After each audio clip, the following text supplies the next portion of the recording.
Здравствуйте, вы смотрите выпуск новостей на телеканале ТВА-24. Мои коллеги и я, Азамат Ачур, расскажем вам о главном событии дня. И краткий обзор новостей. Какие проекты выполнены и что еще предстоит сделать по проекту формирования комфортной городской среды. В региональном министерстве культуры состоялось заседание конкурсной комиссии по отбору либретто мюзикла по мотивам тувинских народных сказок. Запущено онлайн-голосование за лучший регион в рамках международной выставки форума «Вся Россия». Поддержим родную республику. Дню печати посвящается. В сегодняшнем выпуске расскажем о работе информационного агентства ТВА Медиа Групп. ТВА передала в Центральный избирательный штаб подписи в поддержку Владимира Путина. Накануне доверенное лицо кандидата в президенты, педагог высшей категории Татьяна Шарыпова, доставила подписи в Центральный избирательный штаб. Перевезли в Центральный избирательный штаб первую партию подписных листов от многонационального народа Республики Тыва в поддержку кандидата на должность президента Российской Федерации Владимира Владимировича Путина. Было очень волнительно, потому что присутствовало большое количество представителей разных регионов нашей большой страны. Также отметим, что заработал предвыборный сайт Владимира Путина, где можно посмотреть биографию кандидата, контакты предвыборного штаба и адреса региональных штабов, список доверенных лиц, ознакомиться с основными моментами кампании. Как сообщается на сайте, в Центральный избирательный штаб продолжает привозить подписи, собранные в регионах, в поддержку кандидата на должность президента России Владимира Путина. 9 января документы представили еще 19 субъектов страны. В период новогодних и рождественских праздников топливные склады Тувы работали без сбоев и по графику. Об этом сообщают представители регионального министерства топлива и энергетики. О том, как сейчас проходит отопительный сезон в республике, узнавала наша съемочная группа. В районах Тувы и в частности в столице республики в период новогодних выходных топливные склады работали согласно специального графика. Уголь до населения доставлялся без перебоев, запасы имелись. Отметим, что в Кызыле на сегодняшний день 12 топливных складов, а по республике их 35. Новогодние праздничные выходные дни с 31 по 8 января предприятия топливно-энергетического комплекса республики отработали штатно. Длительных массовых отключений электроэнергии не допущено, а также теплоснабжающими организациями обеспечено стабильное и безаварийное теплоснабжение потребителей. Также на угольных складах в районах, в том числе в городе Кызыле, обеспечено наличие угля в достаточном объеме. Таким образом, в эти выходные дни предприятия ТЭК отработали в штатном режиме. Как озвучил министр топлива и энергетики республики Эдуард Кулар, в этом году также продолжится усиленная работа по линии модернизации, ремонта и обновления объектов топливно-энергетического комплекса региона. Есть крупные объекты, это линии 110 киловольт, 35 киловольт. Там, где происходит аварийное отключение, допустим, в настоящее время были отдельные отключения, допустим, в ноябре-декабре были, эти объекты уже включены в программу. В следующий год готовятся мероприятия для того, чтобы в следующем году не допустить нештатных ситуаций по этим сетям. В прошлом году, в конце года, благодаря решению главы Республики Тыва Владислава Арстоевича Ковалыга принято решение и выделено финансирование на реконструкцию и ремонт электрических сетей СНТ на Вавильском затоне. В прошлом году серьезные работы были выполнены на электрических сетях села Кунгуртук Терехольского кожуна. Порядка 3 километров сетей, 10 киловольт было заменено. Работа по модернизации электрических сетей столичных дачных обществ в этом году будет продолжена. Федеральный проект формирования комфортной городской среды реализуется в рамках национального проекта «Жилье и городская среда». Он запущен с 2019 года и участвует в нем 82 субъекта страны. Какие проекты уже выполнены на сегодняшний день в республике и что еще предстоит сделать, в сюжете нашего корреспондента. Благоустройство территорий – одно из основных направлений деятельности не только регионального Минстроя, но и самих жителей Тувы. С момента старта данной программы облагорожено 140 общественных территорий республики на общую сумму свыше 850 миллионов рублей. В 2023 году выполнены работы по благоустройству 27 общественных территорий на территории 18 муниципальных образований на сумму 102 с лишним миллионов рублей. В 2024 году Минстроем республики планируется благоустройство 30 общественных территорий в 19 муниципальных образованиях с предусмотренным лимитом на сумму 102 с лишним миллионов рублей. Наша республика во всероссийском конкурсе лучших проектов создания комфортной городской среды участвует с 2019 года. И в 2021 году победителем признан проект города Туран «Парк первых переселенцев», который был реализован в последующие 2 года. Сметная стоимость составила свыше 76 миллионов рублей. Позже лучшим признан и проект шагонарцев. В столице Лухема создан парк кочевников Центра Азии. В целях достижения установленных показателей Минстроя России в республике ежегодно проводится онлайн-голосование среди населения для формирования комфортной городской среды. И хочется отметить, что в 2023 году в республике приняли участие более 102 тысяч человек, что на 199,4% больше установленного плана. Также голосование по отбору общественных территорий, подлежащих благоустройству в следующем 2025 году, будет проводиться с 15 марта по 31 апреля текущего года. Региональный Минстрой надеется, что жители республики проявят свою вовлеченность в процесс облагораживания и процветания своих общественных территорий. Мерген Уюн, Владимир Сюртюк, Доржусат, телеканал ТУВА-24. В Министерстве культуры республики состоялось заседание конкурсной комиссии по отбору либретто мюзикла по мотивам тувинских народных сказок об Ускус-Оле. Членами комиссии стали приглашенные гости из Новосибирска и Красноярска. Об итогах встречи смотрите в нашем сюжете. В целях развития традиционной национальной культуры Тувы культурный фонд имени Кужугета Шойгу в прошлом году объявил о присуждении гранта на либретто мюзикла по мотивам народной сказки об Ускус-Оле. До 15 декабря конкурсанты могли представить свои работы, которые уже в начале наступившего года оценивала комиссия. Каждый, эксперт получил работу, предварительно и электронно, и в бумажном виде. Вот наверняка у каждого эксперта сейчас будем слушать. Сегодня мы должны выявлять победителя конкурса по либретто. И потом уже будем следующий этап, это будет среди композиторов. На суд жюри представили 7 музыкальных постановок. Оценивать работы помимо республиканских экспертов пригласили композиторов из Красноярска и Новосибирска. Со слов приглашенных специалистов, сложность выбора лучшего либретто заключалась в специфичности тувинской драматургии. Несмотря на это, работы оценены по достоинству. Все выделено, указано, прописано.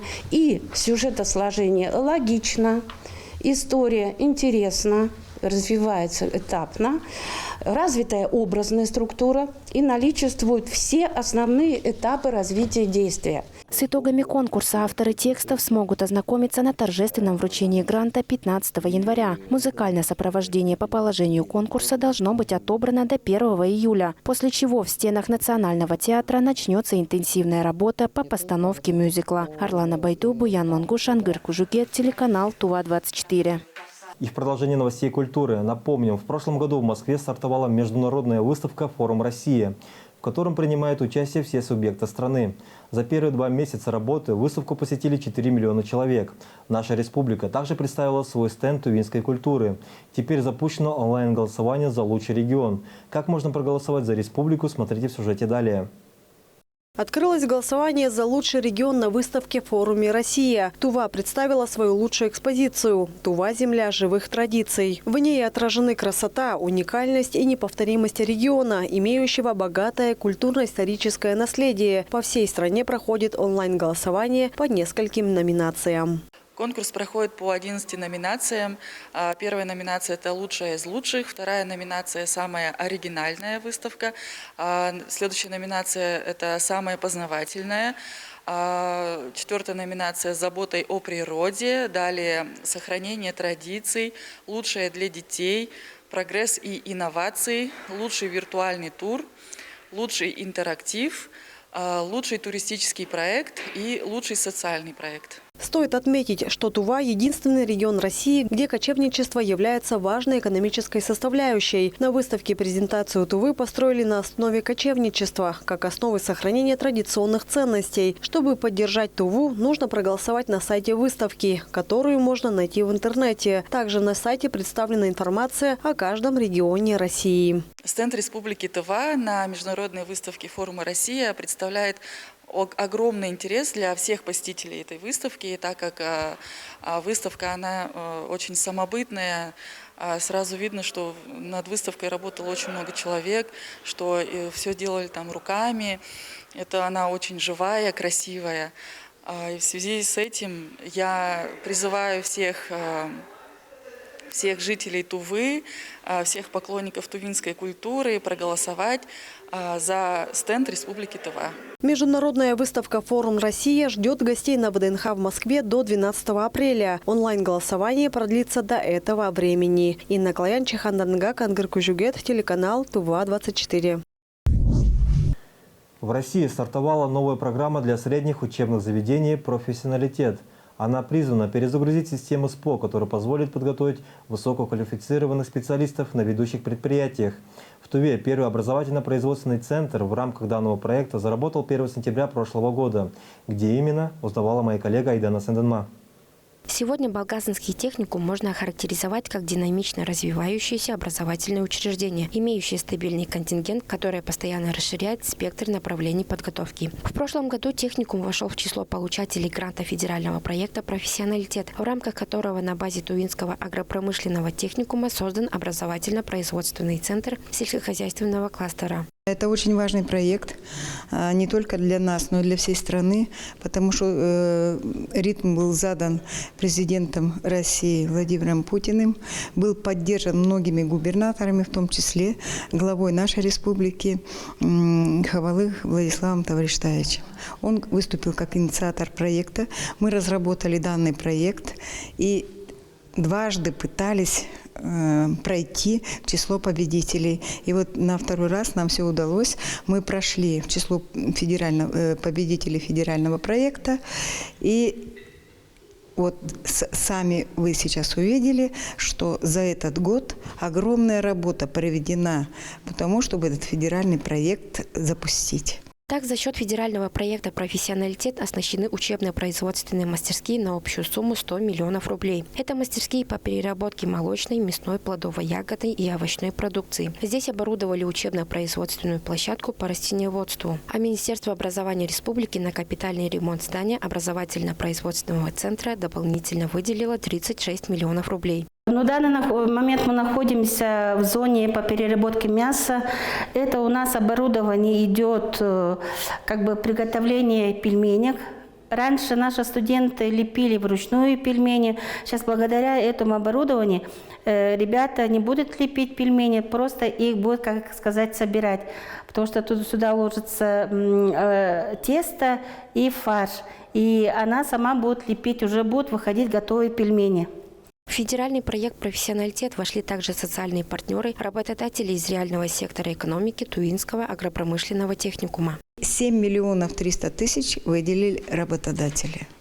Наши партнеры, которые на территории, на площадках которых проходят практику наши студенты.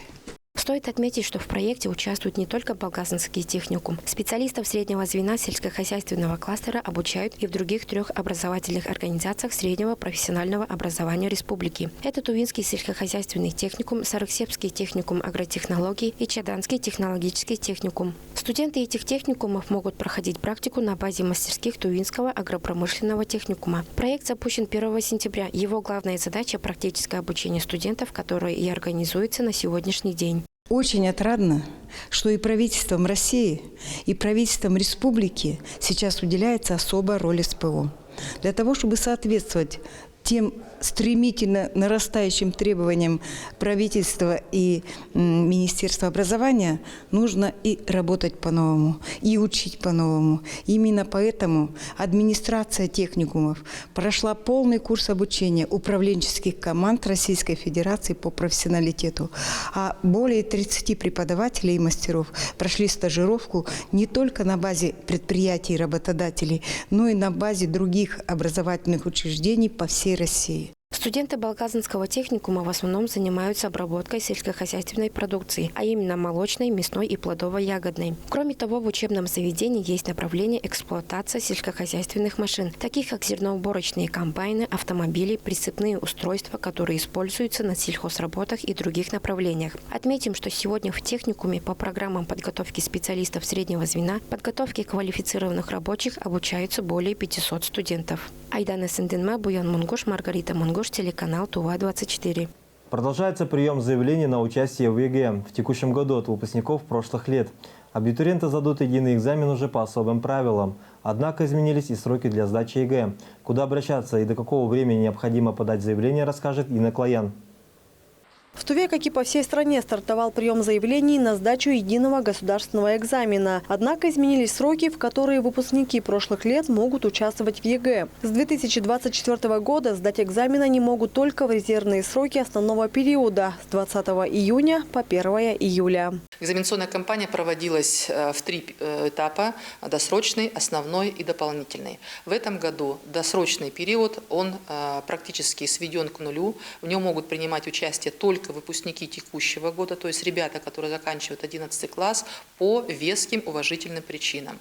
То есть, например, выпускник, который должен сдавать экзамены в этом году, у него есть какое-то медицинское обоснование, что у него какая-то процедура медицинская, к примеру, уже запланированная на период сдачи экзаменов. И тогда в таких случаях индивидуально подходит к каждому выпускнику, и он может досрочно сдать ряд экзаменов. Выпускники прошлых лет входят в категорию, которая может сдать ряд предметов по своему желанию только в резервные дни основного периода с 20 июня. Но заявлением нужно поторопиться. Прием документов осуществляется до 1 февраля, и подать его должен участник ЕГЭ лично. На сегодня подали 41 заявление. Кроме того, экзамен возможно сдать и в другом регионе. Выпускники прошлых лет могут находиться в разных городах нашей страны. Они могут проходить где-то учебу, могут там работать. И, уважаемые выпускники, вы можете воспользоваться этим правом и сдавать экзамены не обязательно в Туве, не обязательно в городе Кызыле. Это вы можете подать заявление в любом городе, где вы проживаете, и там точно так же вас включат в базу, и вы будете сдавать экзамены на той территории, на которой вы проживаете в данный момент. Для военнослужащих, проходящих военную службу по призыву или контракту, поступающих в военные вузы, предусмотрена возможность подать заявление об участии в ЕГЭ не только в место регистрации в регионе, где расположен военный вуз, но и где они проходят военную службу по призыву и по контракту. Нововведение появится практически по всем предметам, кроме базовой математики и химии. Каждый год носятся небольшие изменения, нововведения. В этом году они тоже касаются ряда предметов.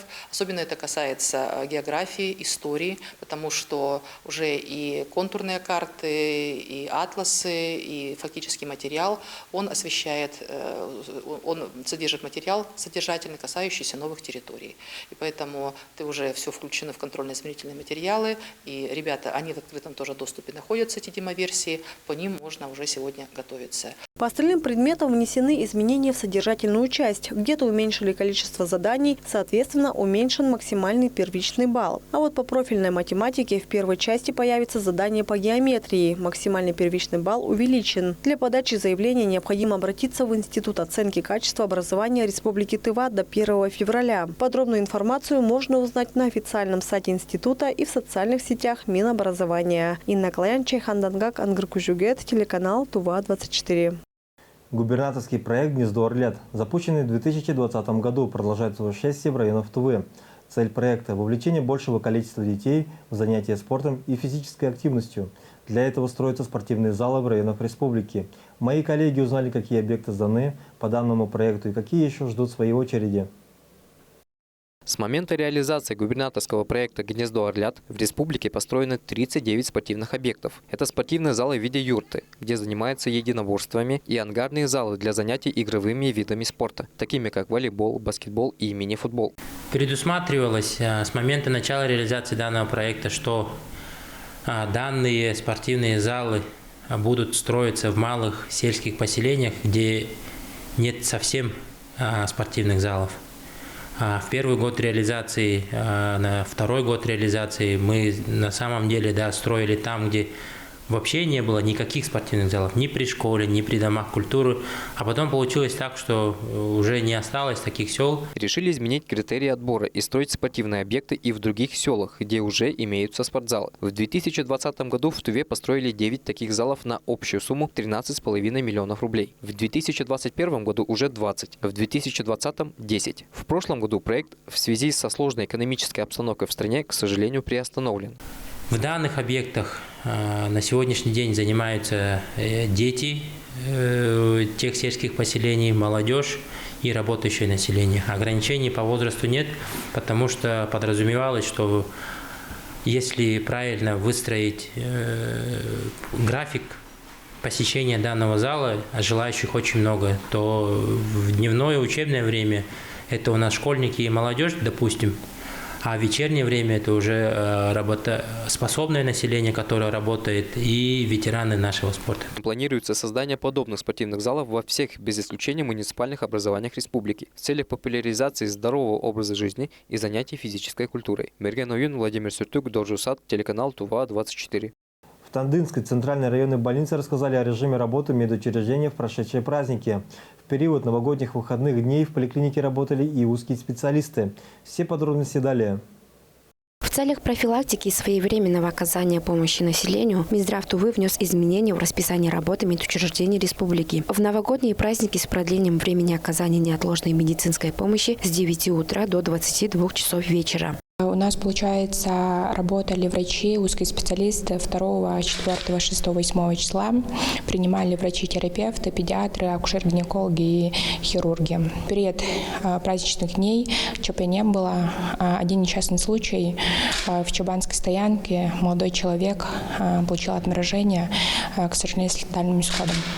Врач отметила, что сегодня обеспеченность медучреждения врачами составляет 56%, а средним медперсоналом 77%. В этом году благодаря программе модернизации первичного звена здравоохранения Тандынская ЦКБ получила новое оборудование. Получили дефибриллятор, ЭКГ, электрокардиография, рентген, передвижной аппарат и флюорограф, дефибриллятор и эндоскопическую стойку.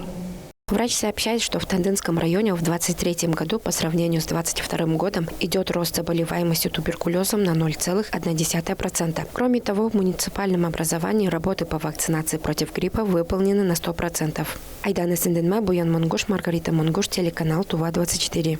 13 января в России – День печати. Уже в эту субботу работники печати, средств массовой информации, журналисты отметят свой профессиональный праздник.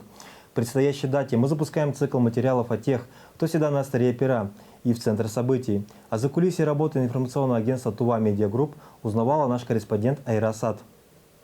Сегодня СМИ – это современные мультимедийные платформы. Развитие цифровых технологий в какой-то степени стало толчком для трансформации привычной журналистики. При этом информационное агентство «Тува Медиа Групп» сохраняет главные принципы и ценности и профессии – объективность, честность и уважение к своему читателю. ТМГ – это молодой и амбициозный коллектив. Постоянно растем над собой и стараемся быть самыми первыми в любых информационных поводах. Помимо этого, наш коллектив постоянно совершенствуется над собой. Мы участвуем в различных мероприятиях, которые организовывают наши федеральные коллеги, такие как обучение, например, мастерская новых медиа, который проходил позапрошлом году. Информагентство создано в августе 2019 года. В этом году коллектив будет отмечать 5-летний юбилей. Немаловажно, что за столь короткое время уже достаточное достижений. В прошлом году по итогам республиканского форума Тува Медиа Групп стала лучшим госпабликом в сфере СМИ. Впереди еще больше свершений. Необходимо отметить, что информагентство вещает свежие новости и на тувинском языке. Наш коллектив очень молодой, но тем не менее у нас есть один опытный специалист, который работает на тувинском языке. Как наши читатели замечают, что у нас новости постоянно выходят как на тувинском, так и на русском языке. Мы постоянно развиваем это направление, и в ближайшее время, кстати, хотелось бы отметить, что поток новостей как раз-таки на тувинском языке мы собираемся увеличивать для наших читателей. Информационное агентство Тува Медиа Групп входит в группу холдинга издательского дома Тува Медиа Групп. холдинг ТВА Медиа Групп входит 7 разных редакций, в том числе информационное агентство ТВА Медиа Групп. Молодой действительно коллектив, они прямо здесь и сейчас выдают самые достоверные новости нашей республики, чтобы жители были в курсе всех событий из первых уст, проверенных, достоверных источников. Также информагентство развивается, не стоит на одном месте, постоянно ездит на повышение квалификации, обучаются, развиваются. И все это делается только для того, чтобы жители нашей республики были всегда в курсе всех событий, в том числе и в республике, и за ее пределами. Журналисты ТВА Медиа Групп для освещения событий выезжают не только в районы, но и передают информацию с федеральных мероприятий. Красноярский экономический форум, международная выставка «Форум России» на ВДНХ и не только. В 2022 году к коллективу информагентства присоединился молодой, но профессиональный специалист Самба Норбужук. Лингвист по образованию отмечает, что в профессии журналиста много плюсов. После окончания школы я поступил в монгольский частный университет Эрдемир Сюргюль по образованию переводчик-лингвист. Разговариваю на монгольском и корейских языках. Университет я окончил в 2022 году, где после окончания университета я решил стать журналистом и начал работать в издательском доме ТВА Медиа Групп, корреспондентом информационного агентства ТВА Медиа Групп ТМГ. Плюс нашей работы узнаешь информацию от первых лиц. Добывая информацию из первых уст, всегда мы стараемся довести до наших читателей только проверенные новости. Информационное агентство ТВА Медиа Групп – это не только новостной контент в социальных сетях и на сайте, но и выпуск программ под названием «Поговорим».